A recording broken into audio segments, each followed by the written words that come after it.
recent history, there is no more recognizable symbol of guerrilla revolution in Latin America than Subcommandante Marcos of the Zapatistas in Mexico. Photos of Marcos in his balaclava, smoking his iconic pipe, have moved from wanted posters to newspapers, TV, and the internet, even infiltrating social media, art, and music. But who is this masked man? And how did he become so symbolic for the EZLN and its struggles? Is he really the influential and brilliant leader he is portrayed as? Or is he merely a spokesperson, a mouthpiece designed to court media attention and international support? Or is he something else entirely? To find out, History Channel 528 goes Behind the Mask.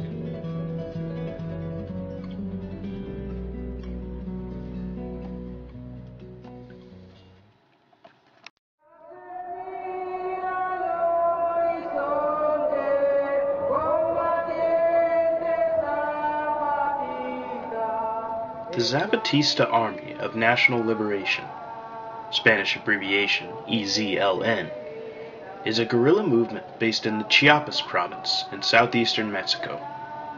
Although the movement identifies with many of the anarchist and libertarian Marxist viewpoints common to Latin American revolutionary organizations of the 20th century, the Zapatistas' demands are more closely centered around indigenous rights and autonomy, as well as resistance to all globalization and strident anti-imperialism.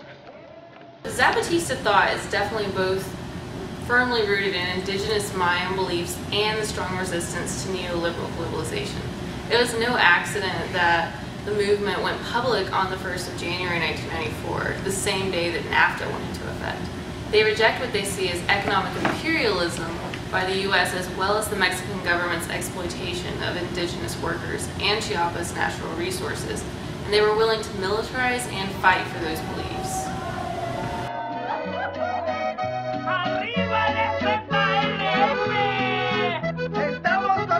The movement is named for Emiliano Zapata, an early 20th century agrarian reformer and leading figure in the Mexican Revolution. It also identifies to some extent with the guerrilla strategies and ideology of Ernesto Che Guevara. However, both of these figures have been surpassed in importance in the movement today by one mysterious figure who has come to represent everything Zapatista to the rest of the world, Subcommandante Marcos.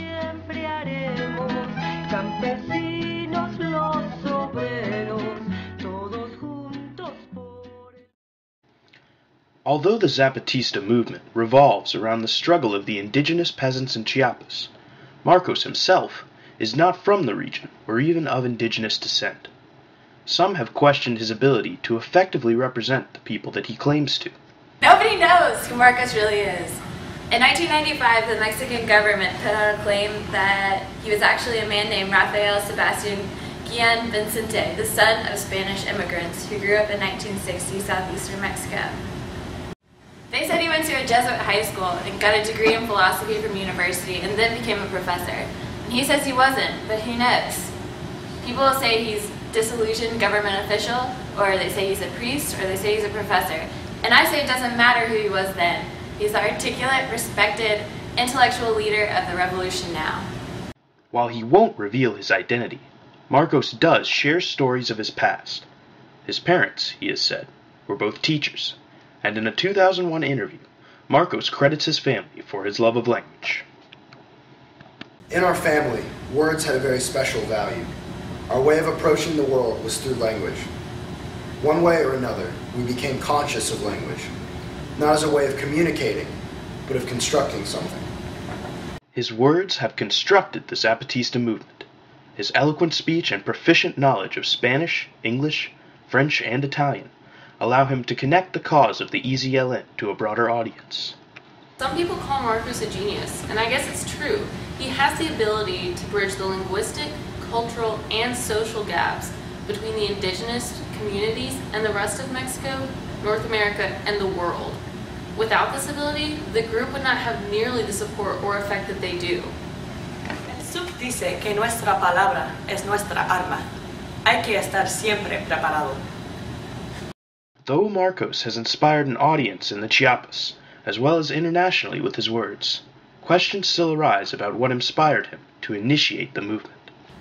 I believe that Marcos was radicalized by the Tlatelolco massacre in 1968, during which the government massacred students who were protesting at the university. After that, Marcos joined the FLN and he went to Chiapas to build up the revolutionary movement there. But when he got there in 1983, he realized that the goals of the FLN were different from the needs of the indigenous people. Cuando llegó al sub a principio, no sabía nuestra tierra ni nuestra cultura. Nosotros aprendíamos de nosotros mismos.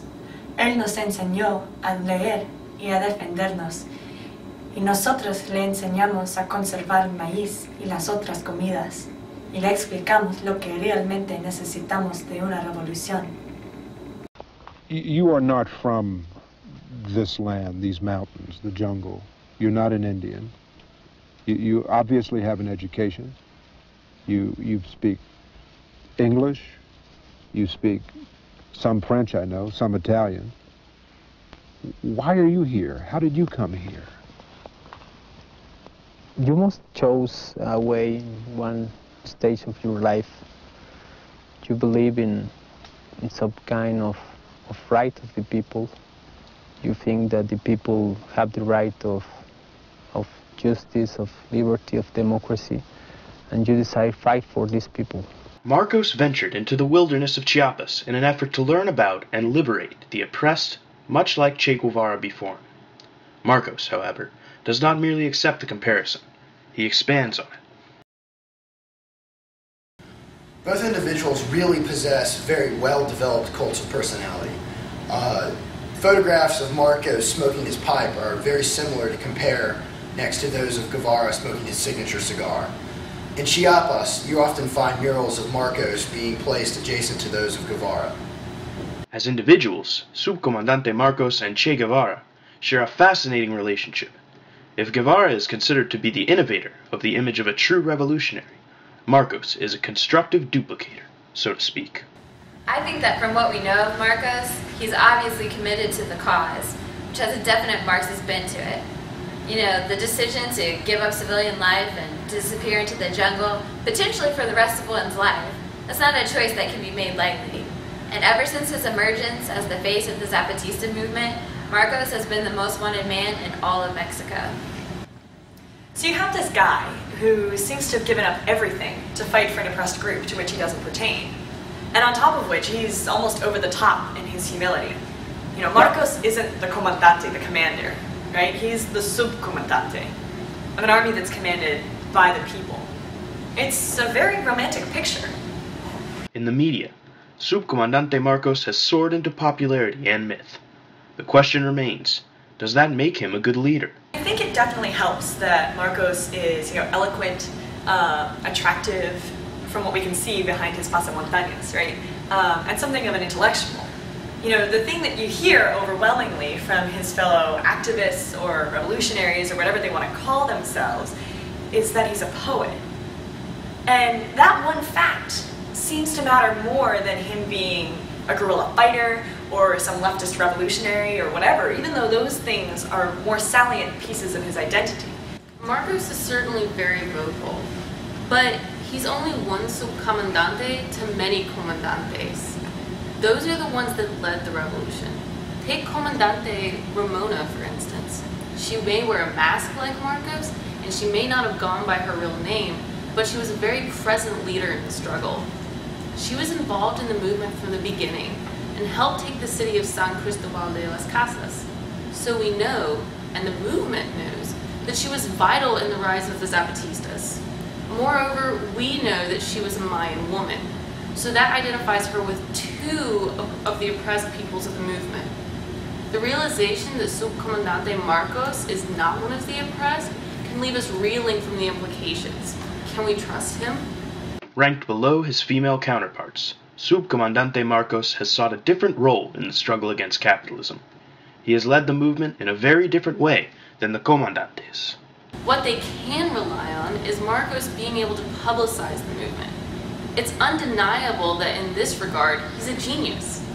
But in selling the movement so well to the rest of the world, is Marcos really just selling out?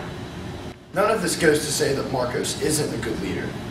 Rather, the point I'm trying to get across is that Marcos has pretty deliberately constructed himself as the PR person of the Zapatistas, and in so doing has transformed the movement from a kind of backwater indigenous rights struggle into this international media darling of leftist guerrilla movements.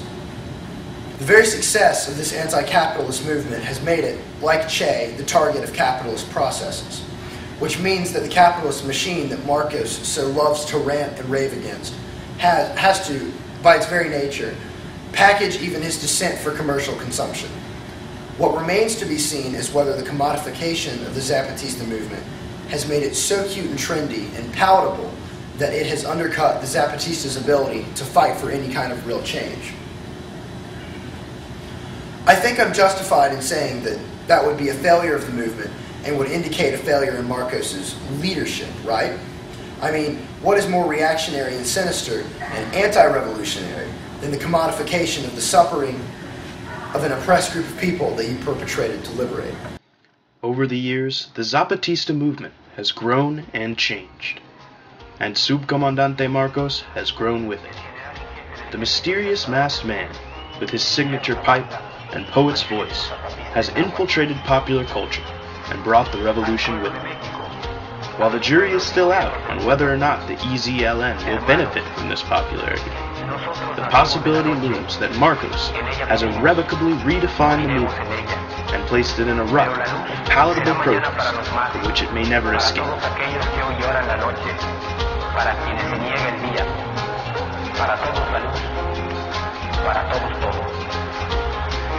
Nuestra lucha es por hacernos escuchar y el mal gobierno grita soberbia y tapa con cañones sus oídos.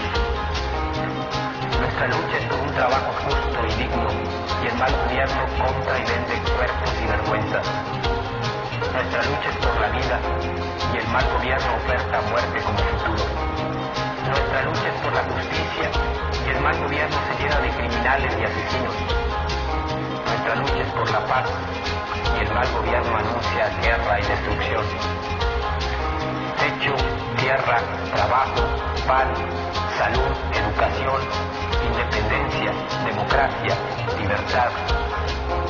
Estas fueron nuestras demandas en la larga noche de los 500 años. Estas son hoy nuestras exigencias.